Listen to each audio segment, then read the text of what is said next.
श्री स्वामी समर्थ. जय जय स्वामी समर्थ. चला तर मंडळी, आज आपण श्रवण करूया श्री अधिक मास महात्म्य कथासार यातील अध्याय 31. सर्व कथांचे सार. भगवान विष्णू म्हणाले, लक्ष्मी, आतापर्यंतच्या 30 अध्यायात मी तुला अधिक मास महात्म्य आणि भगवान पुरुषोत्तमाच्या कृपेच्या थोर कथांचा महिमा सांगितला. आता हा 31वा अध्याय म्हणजे 31 पुष्पांची माळच जणू गुंफलेली आहे. 31 वातींचा हे एकच दिवस प्रकाशित केलेला आहे. ही माळा आणि हा दीप भगवान गोपाळ, राधाकृष्ण मुरलीधर यांना अर्पण केलेला आहे. अधिक मास महात्म्य कथांचे सार असलेला हा 31वा एक जरी अध्याय वाचला किंवा ऐकला तरी संपूर्ण महात्म्य श्रवणाचे पुण्यफळ मिळते. तर आता या कथासार पोथीचे अध्यायवार क्रमाने सार सांगतो, ते लक्ष देऊन ऐक. तपोवनातील ऋषींच्या मेळाव्यात बसून सूत नावाच्या पुराणिकाने अधिक मास महात्म्य सांगितले.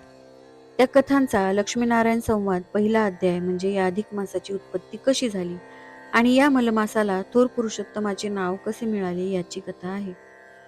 दुसऱ्या आणि तिसऱ्या अध्यायात मिळून गोसेवा आणि गायीचे महत्व तसेच पौलव्य ऋषींची कथा सांगितली आहे. चौथ्या अध्यायात ब्राह्मण सेवा आणि पाचव्यात मृगराजाची कथा सांगितलेली आहे. 6व्या अध्यायात दीपपूजनेचे महत्व आणि मांजरीचा उद्धार तसेच 7व्यात शांकलीच्या 2 बायकांची, 4थी मत्सराची कथा आणि दीपदान व्रतसाधनेचे फळ कोणाला कसे मिळते याचे वर्णन आहे.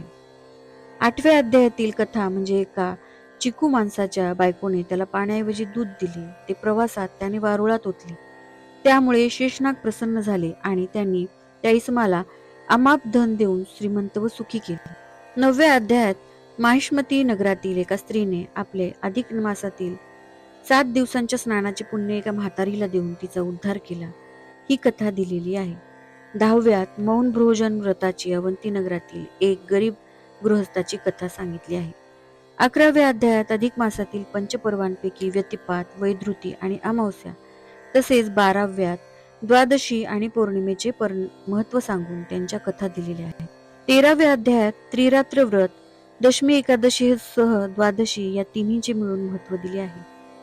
14व्यात त्या संबंधीच्या द्वादशीचे साधन व्रत तसेच दुर्वास मुनी आणि अंबरीश राजा यांची कथा आहे. 15व्या अध्यायात श्रीरामाच्या साधन द्वादशीच्या पारायणाचा वेळी शतमुखी रावणाचा सीतेने केलेला वध ही आगळीच कथा दिलेली आहे. स्मितविलासिनी अप्सरेच्या उद्धाराची कथा 16व्या अध्यायात तर 17व्यात धर्मशर्माने पिशाच्यांचा उद्धार केला ती कथा आहे. 18व्यात काशीतील मंगळागौरीची कथा आणि 19व्यात विप्रशर्माने राक्षसांचा उद्धार केल्याची कथा सांगितली आहे. 20व्या अध्यायात सौराष्ट्र देशातील सोमशर्मा गृहस्थांनी आपले त्रिरात्र पुण्य देऊन राक्षसाचा उद्धार केला ती कथा आहे. 21व्या अध्यायात विराट देशातील माहुरगड येथील एका गृहस्थाने गंगा स्नान अधिक मासात केले तेव्हा त्याचा कुष्ठरोग दूर झाला ती कथा सांगितली आहे. माहिष्मती नगरीत एका गृहस्थांच्या घरी नारायण नावाचा एक सदाचारी मुलगा आला. तेव्हापासून त्या गृहस्थांचा ताक विक्रीचा धंदा करणारा मुलगा आणि शरीर विक्रय करणे भाग पडलेली त्यांची मुलगी या बहीण भावांचा उद्धार नारायणाने कसा केला त्या कथा 22, 23 आणि 24 या 3 अध्यायात लिहून दिलेल्या आहेत. 25व्यात अरुंधती पार्वती संवाद, 26व्यात मंडन प्रधानाची पत्नी गुणवती हिच्या आकड्या तेजाची कथा सांगितली आहे. 27व्या अध्यायात साधारण 1 दिवस जरी अधिक मास व्रत केले तरी मानवाला मोक्ष मिळतो आणि ही कथा 28व्यात काश्मीर देशीच्या भिल्लीन पतिव्रतीची आगळी कथा दिलेली आहे. 29व्या अध्यायात अधिक मास व्रत उद्यापनाचा विधी सविस्तर सांगितला आहे.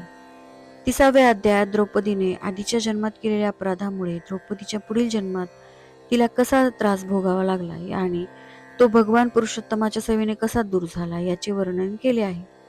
शेवटी कळसाचा हा 31वा अध्याय यात संपूर्ण अध्यायातील कथांचे सार दिले आहे.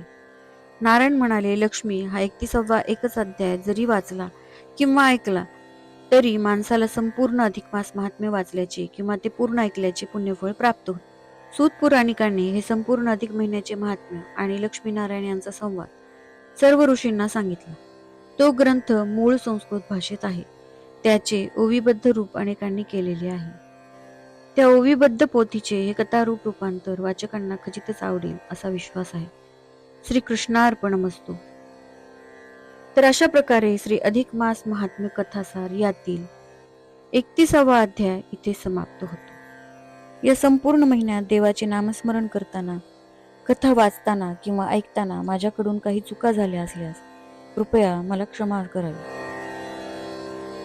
भगवान पुरुषोत्तम आपल्या सर्वांचे कल्याण करोत आणि सर्वांच्या इच्छा पूर्ण करोत हीच चरणी प्रार्थना. अधिक मासाच्या पुण्याचा लाभ घेण्यासाठी कॉमेंटमध्ये जय श्रीकृष्ण नक्की लिहा आणि चॅनलला सबस्क्राईब करा.